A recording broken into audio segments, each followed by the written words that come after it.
எல்லோருக்கும் வணக்கம். தையல் நாயகியின் ஆன்மீக குறிப்புகள் யூடியூப் சேனலுக்கு உங்களை அன்போடு வரவேற்கின்றேன். நல்லதை நினைப்போம், நல்லதே நடக்கும்னு சொல்லி இந்த பதிவை நான் ஆரம்பிக்கிறேன். இன்றைக்கான தலைப்பு என்னென்னு பார்த்தீங்கன்னா, வளர்பிறையில் இது மாதிரி செய்து தென்மேற்கு மூலையில் வையுங்கள், தங்கம் வீட்டில் அதிகம் சேரும், அடகு நகைகளும் சுலபமாக மீட்கலாம், மிக மிக சக்தி வாய்ந்தது அப்படின்னு தலைப்பு போட்டிருக்க இல்லைங்களா? அது என்னன்னு பார்க்கலாம். வளர்பிறை அப்படின்னாலே எந்த செல்வமும் நமக்கு வளர்ந்து கொண்டே செல்லும். அதனால தான் வளர்பிறையில் இதை நீங்கள் செஞ்சு வையுங்க அப்படின்னு நான் சொல்லியிருக்கேன். நேற்று அமாவாசை, இன்றைக்கி பாட்டிமன்னு சொல்லுவாங்க.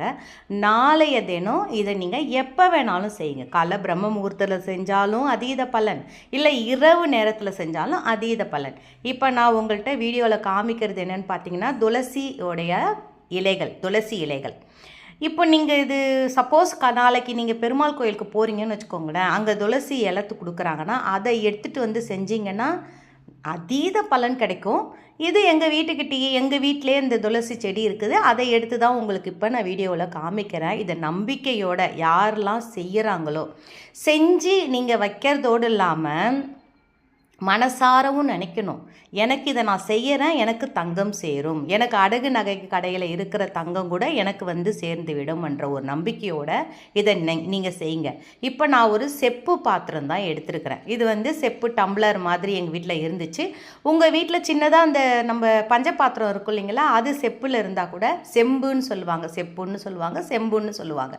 சப்போஸ் செம்பு இல்லைன்றவங்க சின்னதாக ஒரு மண்பானை எடுத்துக்கோங்க.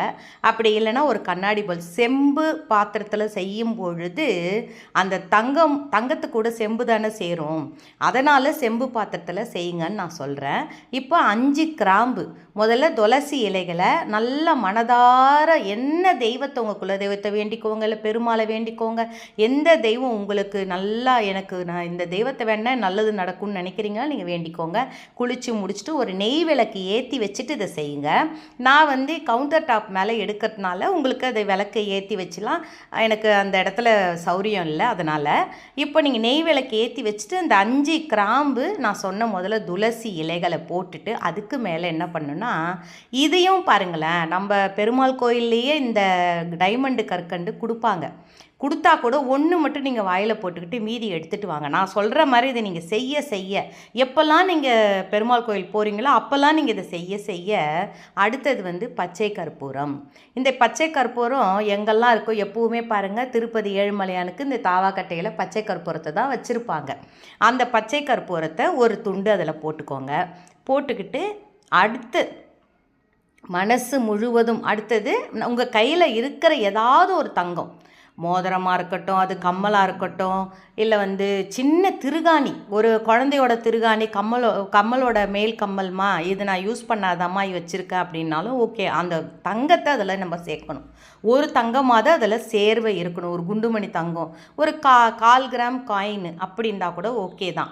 சரிம்மா என்கிட்ட அது கூட இல்லை, போட்டுக்கிறது மட்டும்தாம்மா என்கிட்ட தங்கம். ஒரு சிலர் எனக்கு மெசேஜ் பண்ணுறது உண்டு, எனக்கு கமெண்ட்ஸ் பண்ணுறது உண்டு, இந்த மாதிரி என்கிட்ட இருக்கிறது இந்த தங்கம் மட்டும்தாம்மா அப்படின்னு. அதனால் கவலைப்படாதீங்க.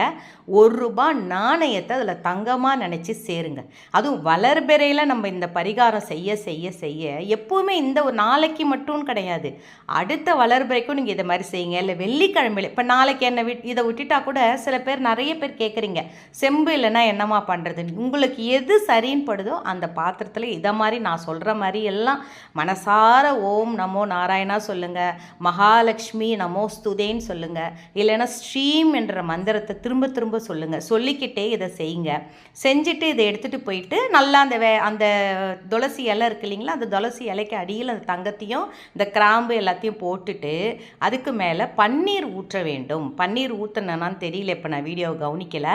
அதுக்கு மேலே கண்டிப்பாக பன்னீர் ஊற்றினாதான் அந்த பன்னீர், இந்த துளசி, அந்த கிராம்பு எல்லாம் சேர்ந்து உங்களுக்கு நல்ல ஒரு அந்த இடத்துல ஒரு பாசிட்டிவ் வைப்ஸை கொடுக்கும். உங்களுக்கு இப்போ இப்போ தென்மேற்கு மூலை தெரியல அப்படின்னு நினச்சிக்கிறீங்கன்னா பூஜை அறையில் பெருமாள் படத்துக்கிட்ட கொண்டு போய் வச்சுருங்க.